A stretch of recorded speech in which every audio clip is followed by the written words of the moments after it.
Welcome to Look Around Florida. I'm your host, Sean McFall, aka the Florida Man. I'm glad y'all could be here tonight. We have a stunning lineup of candidates that are running for various positions within the Florida Division SCV. Derek from Tennessee Division, welcome, buddy. Laurel Schultz, how you doing tonight? Laura Schultz is with the OCR Chapter 18 at Ocala, Florida area. So, Bobby Van Zandt from St. Pete, looking forward to seeing you Saturday night, buddy. So, we got everybody behind the scenes right now. Let me get this out there, even though I got my Lieutenant Commander David King in the house. I still want to cover all of us, just in case. Good evening, Roy Hudson. Let me get this out of the way. Well, it was a great weekend. Annette Lindsay's in the house, our president of the Florida OCR. Linda Hudson is in the house. She's on our Facebook. Delyn Anderson and Leon are watching on YouTube. Welcome, welcome. It was a great weekend Saturday night there in Cocoa, Florida for the J.J. Dickerson's Lee Jackson dinner. David King, Jeffrey O'Kine brought the wall. I mean, it was a phenomenal event. If you missed it, I'm sorry, but we have quite a bit of other Lee Jacksons coming up.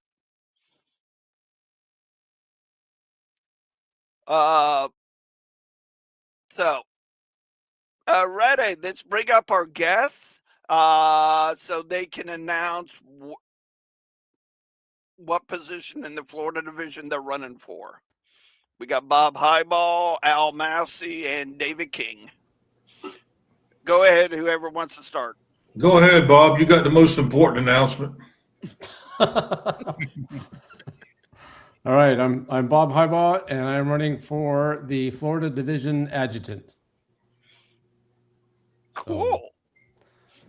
Next, or do you want us to just go straight into our bit? Go if you want to go straight in your bit, that's fine. Okay. So, all right, I'm running for Florida Division Adjutant, and some of the things that I would like to accomplish in that position is number one, I would like to streamline and make more efficient the dues payment process that we all run into when we pay the division dues. I would like that to be a little bit more automated. And, you know, right now it's a donation, and then you have to send an email to the adjutant to say who we're paying for via that payment that we make as a donation through the website.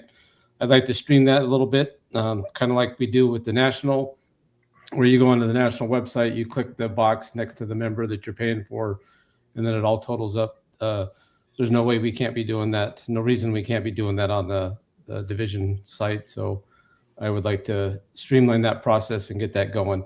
That ties into the second thing I'd like to do is to redo our division website so that it's more streamlined, can accept the payments, can keep behind the scenes on the database who our members are in a secure area so that our adjutants can log into that, make the payments for the members in their camps. We could file camp reports online through the website and do a lot of our other business like we can do a national. We can do that in our division website. So I'd like to redo our website, work with Bob Foley, also streamline that whole process and get that a little bit better. And then one of the third thing that I'd like to do and as a division adjutant is to do some in-person training for the camp adjutants and the leadership of the camps, is to go around to the different locales throughout the state and actually have in-person training. You know, we talk a lot about how running our camp is like running a business, and not a lot of people have experience running businesses. There's a lot of us in the division that do have experience running businesses, and so I'd like to go around to the different, the 5 different commands in the area, in the state, and actually have one-day seminars and talk about how to keep us out of hot water with the state, with SunBiz, what we need to do there, what we need to do to keep us out of trouble with the IRS, the best practices on how to keep our camps running smooth, how to put a website together, free, cheap, and easy. So those are the 3 things that I would like to really push for as division adjutant. And so I would look for your support. I have a tech background, I've got a management background, and I think that this would all be a natural fit. So I look forward to your support. Cool. Thank you, Bob. You're very welcome. All right, Al, you're up. Okay. I'm Al Massey. I've been 10th Brigade Commander now. This is my 6th year. And I'm going to try to get elected to the Southeast Region Lieutenant Commander, which starts at Brevard County and runs all the way down to South Florida. I believe there's 10 camps in there. Of course, 5 of them are in the 10th Brigade. So we have some smaller camps. But, this is an important election year because just about everything is getting changed this year. Commander, adjutant. I think there's at least 3 people running for lieutenant commanders. So there's going to be a whole different direction. And these people, whoever gets elected, is going to be pretty much setting the stage for the next couple of years. I'm hoping to be able to take over from Roy Hudson and do as good a job as he's done. He's, like I said the other night, that's big shoes to fill. And we all wish Roy luck in what he's trying to do. And, but, my wife and I, we're retired and, we do like to travel. So we're willing to go to every camp. All you got to do is call, if you want us to do a presentation or just to come and talk to you about what's going on in the division. We'll be glad to do that and whatever we can do. And hopefully work along with these other fellows that will or will not get elected. And, hopefully we can steer a new future for the Florida Division. Cool. And that's about it. Thank you, Al. All right, Dave, you're the big one. No, look, I'm David King. Most of y'all on here, all you guys here with us tonight, obviously know me. I put my name hat to Saturday night to run for the Florida Division Commander this year. And these guys heard me talking Saturday night. I'm not a guy that likes the I word. Sometimes you have to use the I word, but I don't like that. I like to use the word we, us, because this ain't about David King. It's about all of us in the Florida Division, in every camp, and the SCV on a national level. I joined the SCV in 2025 and basically sat in the back of the camp meetings and just watched how everything went along. Marion Lambert, who a lot of y'all know, he's one that signed me up into the SCV. And I just sit back and paid attention to how everything was done at the camp level and started going to division reunions to see how that was done, just to see what, how everything operated. And I became camp commander, I don't know, 10 or 12 years ago. It's been so long, maybe longer than that. And I was a mechanized cavalry captain for 13 years. And I'm not bragging, but I'm proud to say that for 13 years, the Florida Mechanized Cavalry wasn't the guys that are always in trouble with the SCV in Elm Springs. We handled whatever situations we had, we handled them here. We were a non-issue for the SCV. And after people talking to me and me talking to people and talking to my wife, I jumped out of the frying pan into the fire, but I'd be proud to be a Florida Division Commander. I'm still working. But I do travel. I make my own work schedule. And I go, obviously, I'm all over the state now, so nothing's going to change. And I don't have a problem being somewhere if somebody needs me to be somewhere. So I would appreciate your vote and support in this matter. Thank you. Cool. Thank you, sir. All right. If you don't, for myself, if most of you don't know, I am running for Lieutenant Commander of Southwest Florida. I've seen camps disappear. We need some, like Bob said, we need some training to be able to grow. Uh, so, plus communication from the top down. Uh, Yeah, especially working with the lieutenant commanders, the brigade commanders, all the way down to the camp commanders and Joe Blow sitting in the back of the room. So that's pretty much it for me. While we have David King, Bob Highball, and Al Massey, does anybody have any questions? Feel free. Legitimate question, Sean. Thank you. We do have Ray Easter in the chat. I know Ray Easter's watching. He's been texting me for the last 10 minutes.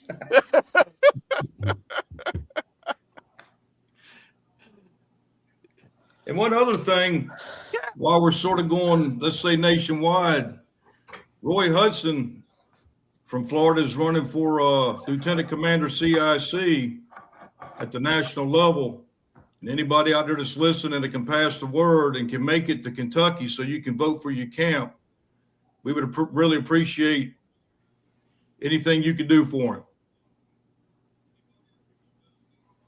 him. Ready. Just saw this one.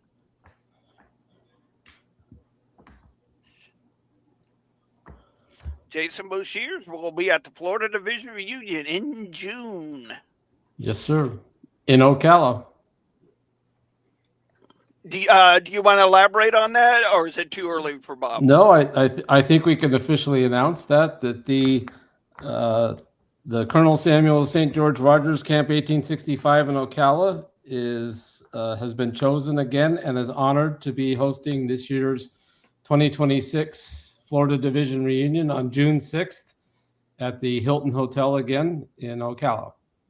So in probably 2 or 3 weeks, we will have the website live again, and we can start opening up for registration and hotel reservations. Cool. And our speaker this year will be Jason Boshears for the banquet. So, wow. Yeah, it'll be another good time. So, yes, sir. More in the future, but we can officially announce that we will be hosting it again this year in Ocala. So. Cool. Thank you for doing that, Bob. And your camp. Thank you. Hey, Bob, do you think you're going to have a Friday night thing this year? Yes, it'll be pretty much like last year. Friday night event, Saturday morning, the business session and the election, of course. And then Saturday night, we'll have the banquet and then a prayer breakfast Sunday morning. Yes, sir. So. I guess Mike Reynolds has a question for you, Dave, or he's just giving you a hard time. I can't see it, Sean. What's Mike got to say? Who is cooking? I think the motel's cooking, ain't they, Mike? I mean, Bob, we can't do like we used to do at the Hilton, can we? No, unfortunately, we can't. No. Cool. David, did you want to talk about the Cavalry Monument? I'm going to be very limited on what I say, all right? We're going down to the Hillsborough County Cattlemen's Bureau Saturday morning at 9 o'clock, and I sent emails out to everybody. It's been blasted everywhere. There is an address on the information that was sent out, but when you Google map it, it comes up as a gravel road with a locked gate. Well, that's where we're going, behind that gate. That monument was taken out from Plant City. It sat in front of the old Plant City High School for years. I forget what year it was put in. And like everything else, the lovely mayor of Plant City, Florida, decided it had to go. So in the middle of the night, they took the monument, and the girls of the Cal Cavalry UDC chapter in Plant City took it down to the Florida Cattlemen's Bureau. That's where it's been installed and sitting. But the problem with it is down there, it's a nice place, and it's safe, but nobody can see it because it's behind a locked gate. It's private, basically a private property. So with the Plant City UDC chapter and my wife and all the other girls, between them and the OCR, we've got possession back of the monument. So Saturday morning, we're going to go down there, and I think there's over 300 bricks. 150 of them were engraved by the original donors when the monument was first installed in downtown Plant City. We're going to remove those bricks, take them up to the Pioneer Florida Museum in Dade City, where we already have a 9 foot by 9 foot, 8-inch deep slab poured. Deliver the bricks, and during the week, one day during the week, and we're not going to make a big deal out of it. We're going to go down there. We got a guy with a crane. He's going to pick it up and either set it on my trailer or Larry Carpenter's trailer, and we're going to take it up to the museum and install it. And once we get the bricks and everything put back where they should be and everything's like it's supposed to be, we're going to have a rededication day at the museum, and it'll be permanently on display at the Pioneer Florida Museum in Dade City. That's where we have our camp meetings. My wife and her family's pictures are hanging on the wall in the History Museum, so she's got a lot of ties there. We're both members of the museum, so that's where it should be. If it can't be in downtown Plant City, that's where it should be, so where people can see it. It's in a very prominent spot when you walk out of the door. For y'all that have been up there at the actual museum, out to where all the houses and everything else is at, as soon as you walk out that back door, you're going to run into the monument. So we're going to be sort of low-keyed about it internally with everybody that's watching, but once we get it all set up, put it back together, then we'll have a big shindig for it. Cool. Thank you for the update, David. Al, is there anything going on in your brigade you would like to talk about? Well, the first of the month, I don't know how many of y'all know about the GAR Hall in St. Cloud, which is Grand Army of the Republic. It's a historic building. St. Cloud was basically marketed to Union veterans when they built it. So that's where they come up with the name Soldier City. And they built a big hall there. Well, all these years later, that hall was just sold. As a matter of fact, Chris Robertson, the mayor of St. Cloud, he's recently bought that. And he wants to turn it into he calls it Civil War Museum, both sides, not just Union. So the first weekend, it's the 1st of February, I think is a Sunday, and then it's the Saturday before. He's having a thing they call Civil War Days.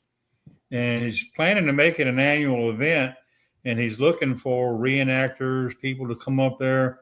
There's a big open field right behind the old St. Cloud Hotel, and they're going to make an encampment there on Saturday, and then our camp is going to set up basically a recruitment thing there, and we'll have our cannon. They want us to fire our cannon, some throughout the day, and then Sunday they're going to have a dedication of the building over there for what they're going to do with it.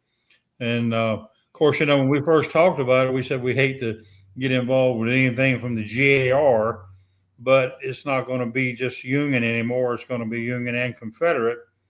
So, we're kind of looking forward to that.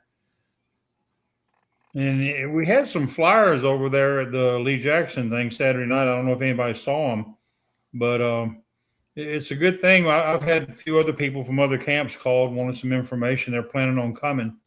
So it'd be a good little day trip for anybody to come over and check it out. He hopes to make it an annual thing. Cool. Yeah, I did see that flyer. I did take a picture of it, and I did post it on Look Around's Facebook page. So if you guys want details on address, times, and all that. And I've never been in there, but they tell me that JR Hall is actually very beautiful inside. Still decorated the way it was when they built it in the early 1900s.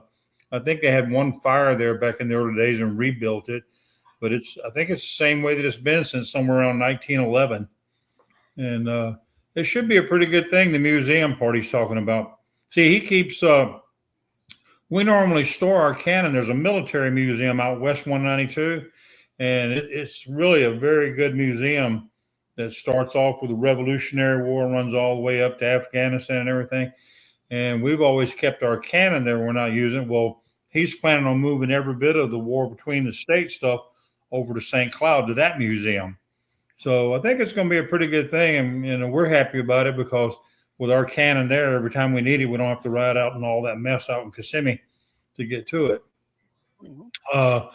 As far as brigade events goes, the closest thing we've got is we had Chuck Westrup from J.J. Dickinson camp the other night asked us about going in on another black powder shooting contest, and so I'm going to try to get the word out to anybody else in our brigade that wants to come to that.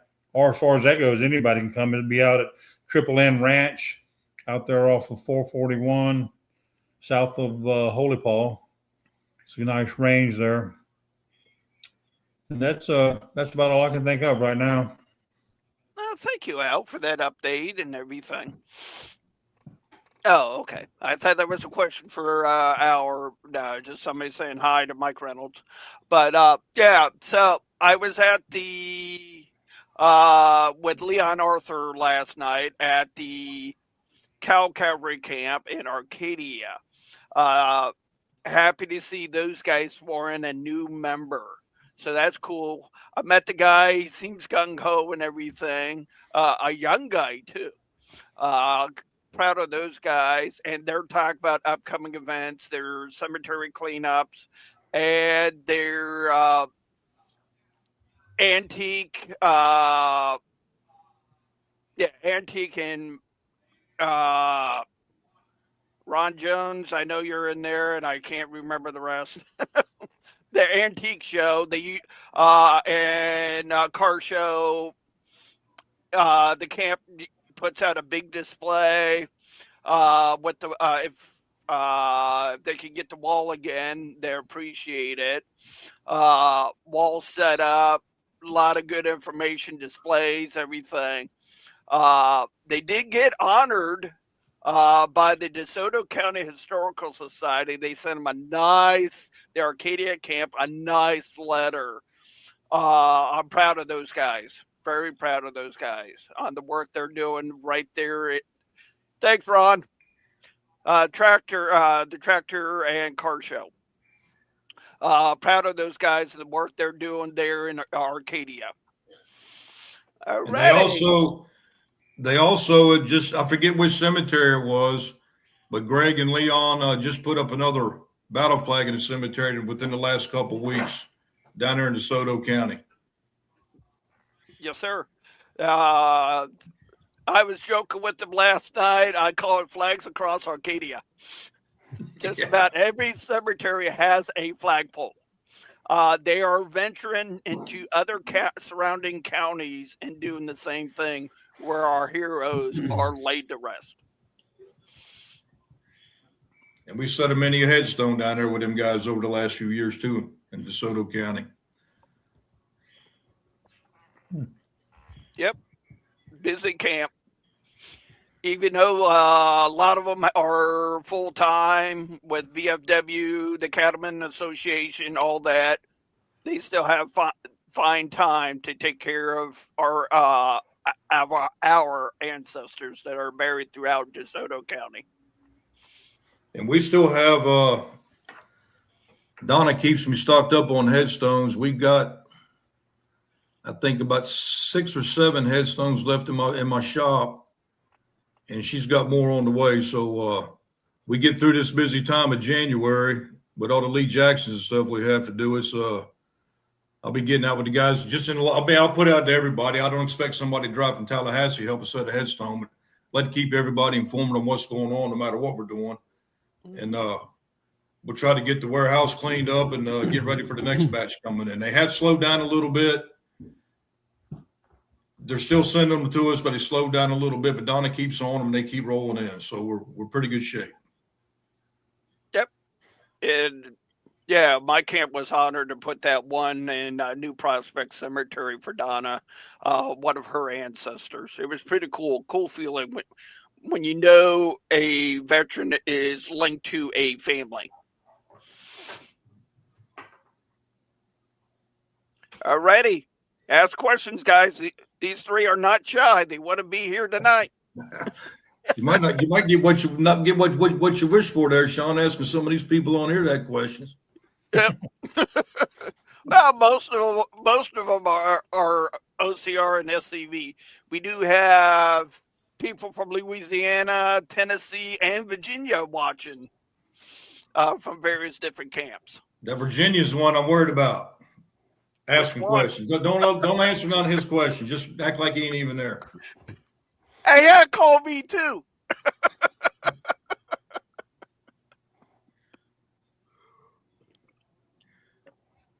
But who else, Sean? Who else do you know that's running? You can Jerry mention their names.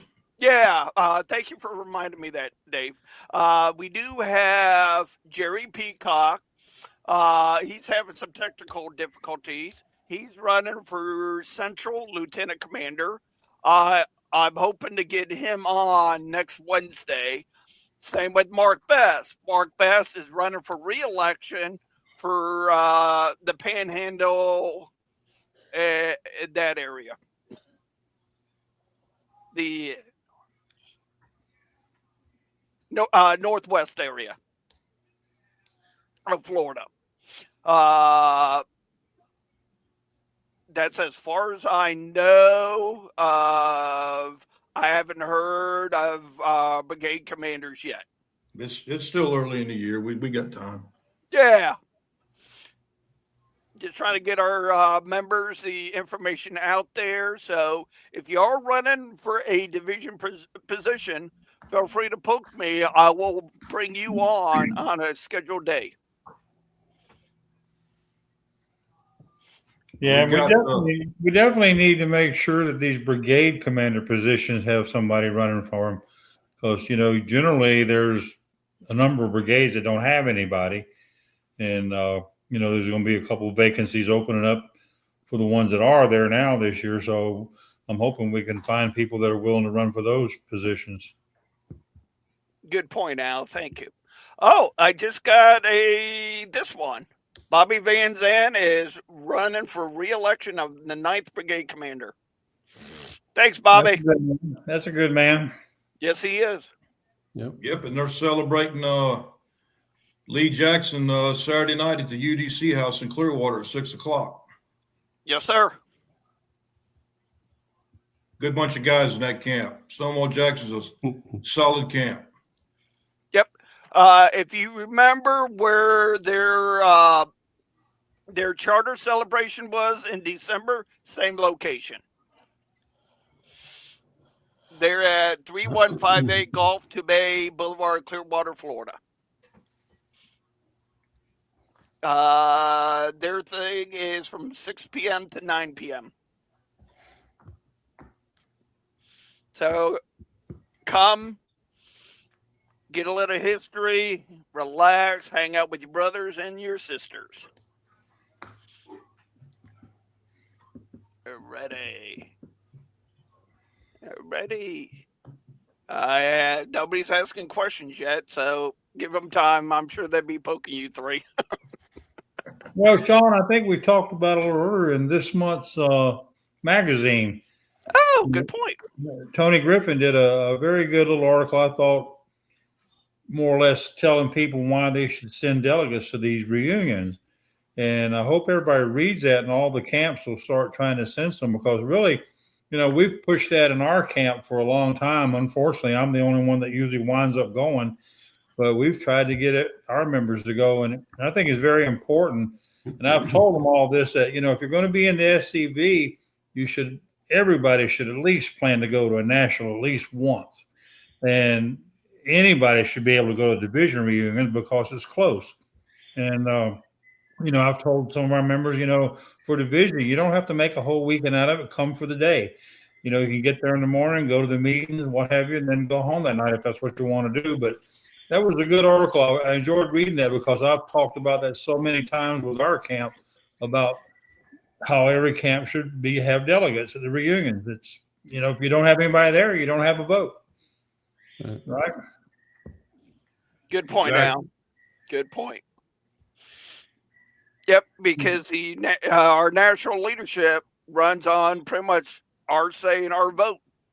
Yeah, and this here is a major election this year at the division and national level. So, everybody that is interested should make it a point to try to be there, or definitely have some delegates from their camp.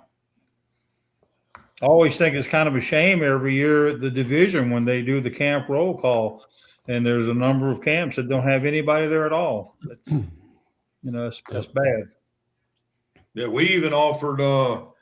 We actually passed a bylaw for the camp years ago that if you couldn't afford to go, that we would at least pay you. We would pay your restoration fees for the reunion, and then all of our guys live basically in the Tampa area, so you could drive up there in the morning and we'll pay for your restoration, and you turn around and come home. If you want to stay, you stay. Whatever you want to do. We've even offered that. Al said you've offered it for the national reunion to help members get up there. Well, our camp, we offer to help pay for a couple of guys to go, and we never get any takers. Like I say, right. I'm the only one that ever goes. But we did have two when we had the St. Augustine here a few years ago because it was close. Old Buck Branham went up there with me that time. How's Buck doing now? He's coming along. He's fixing to move. He's working on moving up towards I believe it's Live Oak. He's going to move up there with his son. His son's fixing him up a grandfather apartment, I guess you call it. And he's going to be leaving it. So he's been trying to figure out which one of the camps up in that area he wants to transfer into. I mean, we hate to see him go. Buck's a long-time member of our camp. Oh, yeah. As long as I've been around. He was the one that got me in. And for a long time, I kind of considered him to be sort of a mentor because I learned he was a past commander. And when I took in commander, he told me a whole lot of information because, that's the thing, too. When people take over those commander jobs, you don't really have a book that sits there and tells you what to do. I mean, I guess they have those classes nowadays that you can take online. But, most people, when they've joined as commander, they just kind of went in and hoping somebody will give them a few tips now and then.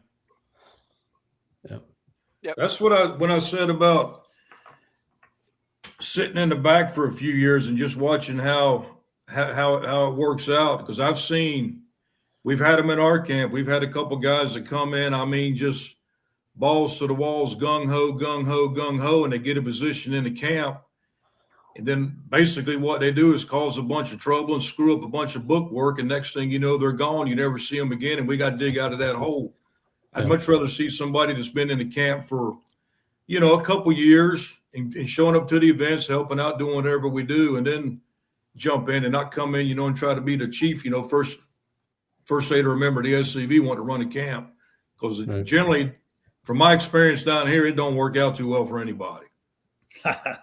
Well, in a perfect world, you would, if you join a camp in a year or two, you would maybe become second lieutenant, right? And then kind of work your way up over a period of years, before you become the commander. But I know of a lot of commanders, especially even myself, who got drafted into it within the first couple of years. So, and not to change the subject, but I just noticed on the comments, Ray Easter commented that Virginia pushing hard for Roy Hudson and Tony Griffin. That's great. I did notice, I was waiting for you guys to get done. Chip, are you talking about the going to Division Union, National, or in general? I don't know that answer right off the top of my head. How many camps are in Florida? I think it's about 46. I believe. That's a good adjunct right there. Yeah, somewhere in that neighborhood. Yeah, it's around 46. Yeah, Mr. Tucker even joined us tonight.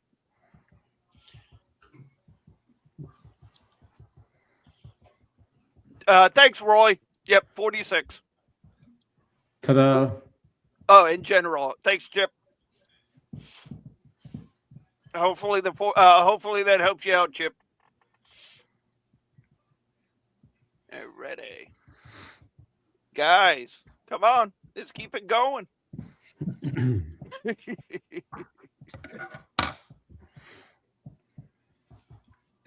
I can run my mouth all day long and put a camera in front of me, man. It's like, well, I'll say what I got to say and I'm done. Yep. Pretty much same here. I got to watch myself on the camera. Yep. Hey, I did put the disclaimer up, so you're covered. That way I don't get a phone call from Calvin or higher ups. Right. That will be all right. Yep.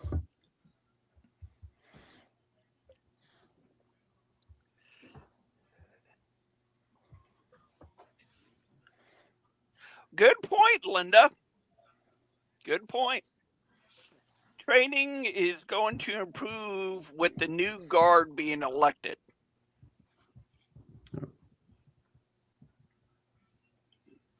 Dirty Bitch, welcome. Sorry, Bob, go ahead. No, I was going to say that I think it's important for every camp, and I think also not only on the camp level, but on the division level and on the national level, that you have a succession plan.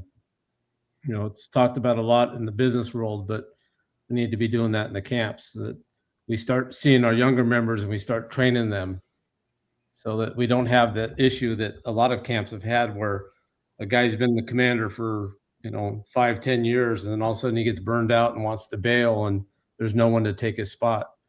So we need to be training the new guys that, hey, you look like you might want to do this. Let's start training you on how to take over, and developing their leadership abilities and training them on how to take over a camp. It's kind of important, because we haven't done a great job of that, if we're honest with ourselves. Yeah. No, we're all guilty of that.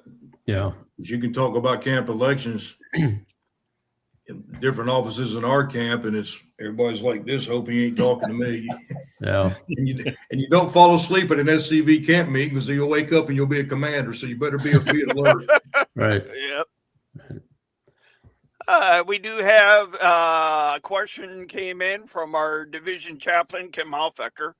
What is each of your opinion on keeping the Florida Division Union in Ocala? I personally don't have a problem with in Ocala or that region. I like Tavares, Florida. I've put on a big event at Tavares, Florida, to mechanized cavalry, and it went off very well. I mean, these guys come in from all over the country for the weekend, and that was a success. It's been in Ocala ever since I can remember. We've changed motels, a couple of times, but I don't mind it being in Ocala. I think our state constitution says centrally located in Florida, which generally that's about halfway between Leesburg and Wildwood on Highway 44, and there's nothing out there, so Ocala's close enough. It doesn't matter to me. I mean, if it's in Pensacola, I go to Pensacola, but a lot of people from down South Florida ain't going to Pensacola. That's just me. Wherever it's at, I'm going. So Ocala is about as good as you're going to get. The charter used to say that it had to be in the central part of the state, but when we did the change where we made it that a camp had to do the... Okay, that's right. You're right. That was a couple years ago. Right. Right. When we changed it where the camp had to bid to get to host it, it was changed to wherever that camp is that wins the bid. Right. So I think my personal opinion is I think the central part of the state is logistically better, because people don't have to travel that far. I mean, if we had it in Miami, the guys from Jacksonville and Pensacola aren't necessarily going to be driving to Miami, and then vice versa. Guys from the Miami area or Palm Beach aren't necessarily going to want to drive to Pensacola or Jacksonville. So it makes sense to have it in the central part of the state. Doesn't necessarily have to be Ocala. We looked at hosting it in Tavares this year, and there was some beautiful locations in Tavares that we liked. Financially, it just didn't work out for us to have it there, so we went back to Ocala. But Ocala itself isn't has to be, but I think the central part of the state, my personal opinion, is that I think it works better for everybody involved. That's my opinion. So. Yeah, for me, for as long as I've been going to division unions, I've always Ocala. Yeah, coming from all the way down here in the Glades or Ocala, it's only a few hours, but it's central located for everybody within the state. Yeah, I agree too. Ocala is a good area, or Tavares, anywhere around Central Florida. but at the same time, no matter where you have it, somebody's going to be inconvenienced. Oh yeah, We're fortunate that, Ocala's only 100 miles from here, from where I live. But, if a camp like Bob Highball's camp's putting it on now, this is their second year. If somebody else took it and wanted to run with it and they were going to do it in Fort Lauderdale or Tampa or wherever, I would still go. I do prefer Ocala. A lot of beautiful area up there.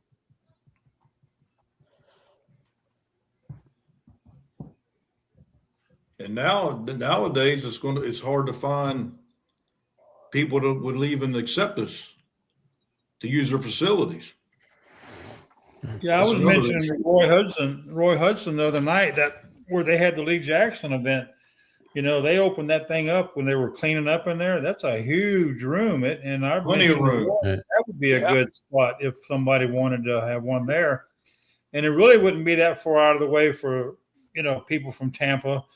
It would be real convenient from Miami and Jacksonville people just to run right up or down 95. Of course, it puts it kind of out of reach for the panhandle up in there, Pensacola.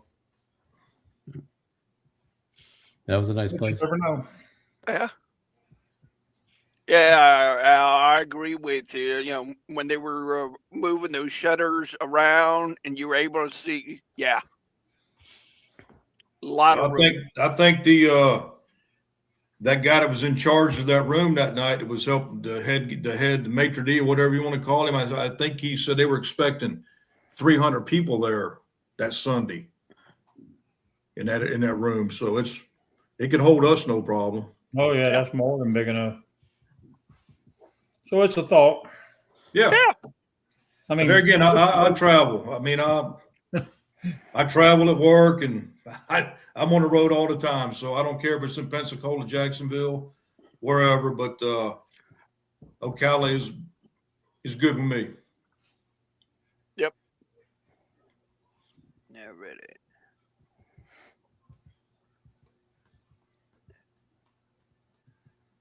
Hope that answered Mr. Hoffnecker's question for him. I hope so. Ron, to your question, I have not heard anything on the bus yet. As far as I know, everything is still, except for the bus. The bus is in the camp in Cape Coral has the bus, but the granite is being held by the city of Fort Myers. Last time I checked. Good question, Ron.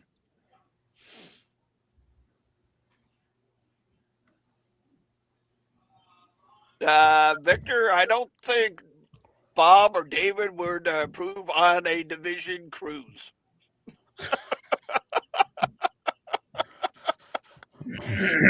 Y'all go if you want to. I won't be on it. Nor I. Yep, same here.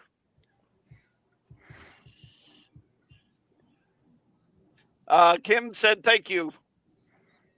We did a division cruise at the McCavan in Tavares. We got on the Delta Queen. On the Delta Queen and rode around the lake there for about 2 hours and came back. So yeah, we have had one before.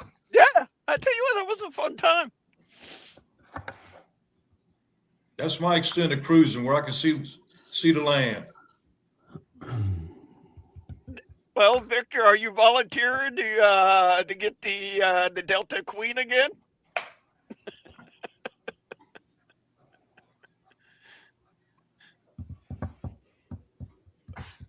You came up with the idea.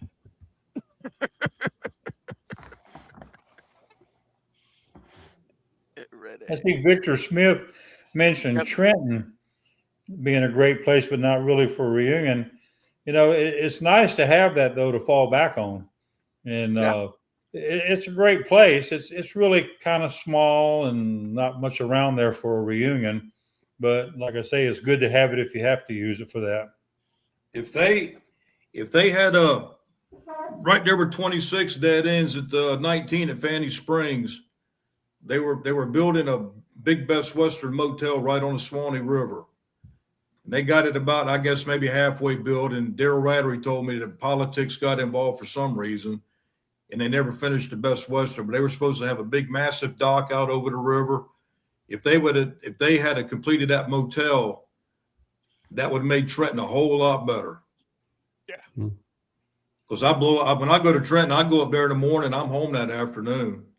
But I miss most of the business takes place out in the parking lot anyway after these meetings.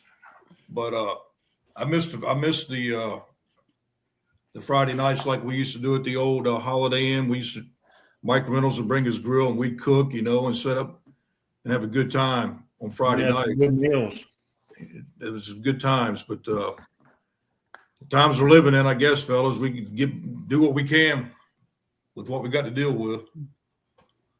I will say this: out of all the division reunions were a lot better than the old Ramada. But you're going way back now, Sean. I know. You're going way back now. Yep. I don't even know what that motel's called anymore. I'm up down there all the time working in. I don't even pay attention what it's called anymore. Yep, especially when that semi truck tire came off and went right through the hotel.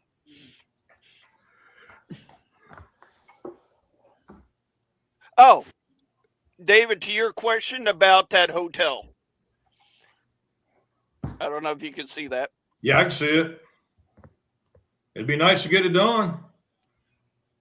It'd be really nice. That'd make Trenton a little bit better. Because you got to stay in Chiefland now, which is 15 miles away at the Quality Inn? Yeah. Or the Days Inn, the only couple of the motels there, but that'd be something to consider if they get that motel finished. Hey, Sean, back in the 70s, I stayed at a motel there on Fort Myers, right on the river. It was called the Robert E. Lee Inn. Yes, sir. Do you know anything about that? It's not called that anymore, I'm sure. No, sir. A lot of the stuff with the name Robert E. Changed, like the Robert E. Lee Hospital in downtown Fort Myers. They dropped the Robert E. off of it and kept it Lee Memorial. Same with that hotel. That hotel has been flooded 3 times because of hurricanes. I believe it's a Best Western now. Part of it is, and the other part is apartments. Okay. Yeah, it was the Best Western then, Sean, but it's called the Best Western Robert E. Lee right there on the river. Yeah. Like they're just over the bridge. When you talk about it, probably in 1978. I really don't remember much about it. I remember it was nice, and I thought it was pretty cool that it was named the Robert E. Lee Inn back then. Yep. Yeah, because I grew up just down the road from downtown Fort Myers, down there off of McGregor. There was a hotel right there the Kansas City Royals used to stay at. I remember seeing that, and downtown was kind of run down a little bit. The city of Fort Myers have made a lot of strides in downtown, other than taking down the Robert E. Lee Monument. Al, I used to stay there back in the early to mid 80s. I used to do a lot of work down there in Fort Myers just because it was called the Robert E. Lee Inn. But it was the Best Western franchise. Oh, yeah. I know exactly what you're talking about. If you was on vacation now where you saw a Robert E. Lee or Stonewall Jackson Hotel, that's probably where you'd stay. Oh, yeah. That's right, Ron. It's still called Lee County. Yeah, I'm surprised they haven't changed that in Dixie County. They've been trying for years.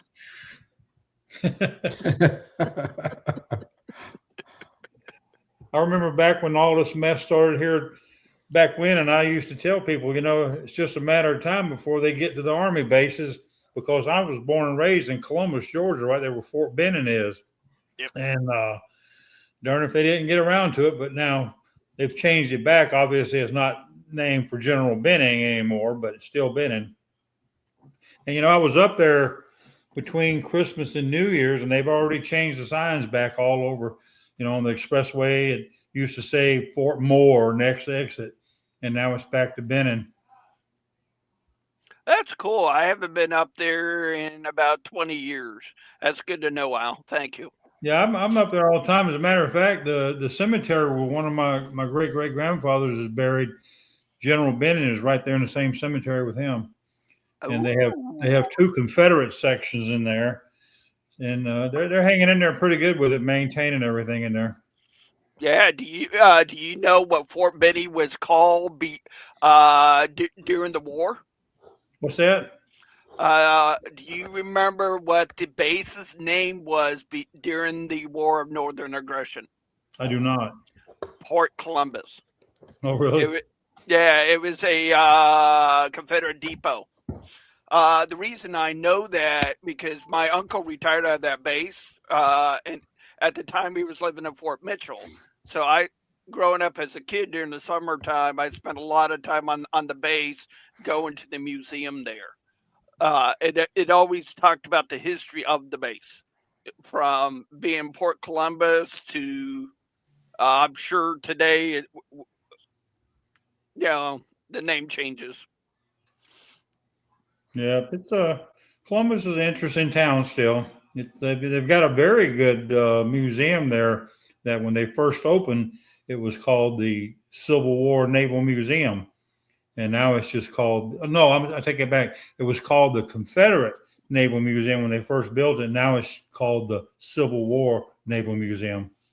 Yep. But Yeah, they had no, one. They had a cannon out back that they would fire certain times of the year.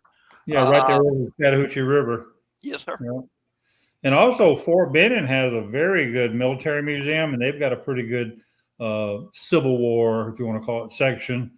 If anybody ever gets to Columbus, those are two museums you really want to go see. Yeah. From I've been keeping up with the information that's being put out from the base.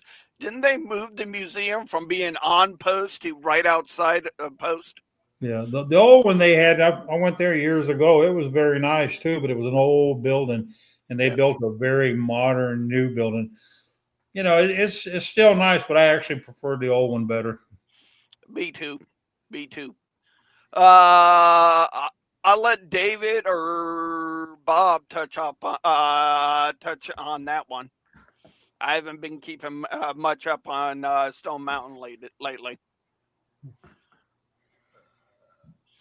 From what I know, I don't know. it's the Georgia state government that not holding up to their end of the bargain to take care of Stone Mountain. I know the last few. Oh my God, we went up there every year with the Metcalf, man, for years. There'd be 150, 200 of us in the motel that weekend, and we'd all go to Stone Mountain, and it was a big deal. I mean, a big deal. The lawn was full of SCV members, UDC at Metcalf, you name it, they were there. And I noticed a change about 6 years ago that the park itself had a totally different feel about it. The little entertainment area where they had the little restaurants and all that, it was all changing. I don't know exactly what's going on, but from what I see or what I hear talking to the guys up in Georgia, it sounds to me like the Georgia state government hasn't held up to their end of the bargain as far as taking care of that park. Because now you look at the side of the Stone Mountain now, it's almost black. It's hard to see like it used to be. And that's all I know about it. I get the Georgia Division newsletter, and in the most recent one, they're talking about that our national has took up with them in the fight now. Right. Apparently, they've hired some high-powered lawyer to fight that SMMA, the Stone Mountain Memorial Association, and they made them. From what I guess, they took down the flags. If you ever walked up Stone Mountain instead of taking the trolley, they had one area where they had all the Confederate flags in a row. And I guess they've made them move that. They've made them quit selling the Confederate merchandise in the store and so forth. And they're fighting to get that put back because it is a memorial. It's not, and it was a Confederate memorial. Yep. The carving does look terrible. We were there, me and Sandy, 4 or 5 years ago. We went, and like David said, it's just black. It really needs some type of cleaning. I don't know how they could do it, but any camps that are involved in this kind of thing should think seriously about sending a little donation up to the Georgia Division. They have it on their website how you could do it, and it's a good cause because they're attacking that thing left and right all the time, and that's the biggest Confederate memorial there is. Yeah, they got. We used to be able to. We had to pay admission, which is fine, but we used to be able to get everybody to pay their money at the motel parking lot, and then we get on our bikes and we go to the gate, and whoever was in the front would hand them over, a stack of cash for everybody that paid, and we'd go on through there as a group. Last time I went up there, we were all in line like regular people. Everybody had to pay, I forget what it was, $10, $15 to get in the park, and trying to do anything they could for us not to be there. And so, it is right there by Atlanta, and times have changed. Atlanta's changed, and so they're fighting hard to hold on to it the way it is. But I don't know how long it's going to last. So I figured the wrong people get involved up there, and they're going to blast that thing right off the side of that rock. So whoever knows, right? Let's hope not. Georgia's digging in with both feet. I'll give them boys credit. They ain't going to go down without a fight. From what I remember, Georgia has more of these suits and issues going on than any other state, and they're all over. Right there in Columbus, I think they're fighting to keep their Confederate memorial there in Columbus, and I'm surprised that hasn't gone already because that city has changed. You know what I mean? It's really changed since I lived there. Yep. But so far, they still have it down there. Bob, you got anything to add? Anything? Nope. Wow. He's got numbers going through his head. He's doing the adjunct thing. That's good. That's good. Keep it going, man. Yep. Well, before you sign off, I'd just like to say good luck to everybody who's running for any office, and hopefully the right people will get elected for the job. Good group of people. Yes, sir. If it all works out, we'll keep the division running smooth like it has been. Yep. Florida Division has been a problem. Nobody above us. Yep. Just like our motto, division strong. We'll keep it Yes, going. sir. All right. Before we wrap this up, any final questions or comments? We're getting ready to wrap it up. I want to take a moment to say thank you to everybody that came on tonight. Thanks, Ron, for that compliment. Thanks for having us, Sean. Not a problem. Not a problem. Thank you for taking time out of your busy schedule for coming on tonight. I appreciate it. I'm sure our division members, SCV, OCR, and UDC appreciates it too. All righty. All right, guys. Next Wednesday, I got a couple more candidates that are going to be coming on. Hopefully, I can get Jerry Peacock squared away. Good luck with that. I plead the fifth on that question. So, hopefully, him and Mark Bass can come on. I'm going to reach out to the rest of the division leadership to see if anybody else is running. So hopefully I can get them on next Wednesday. But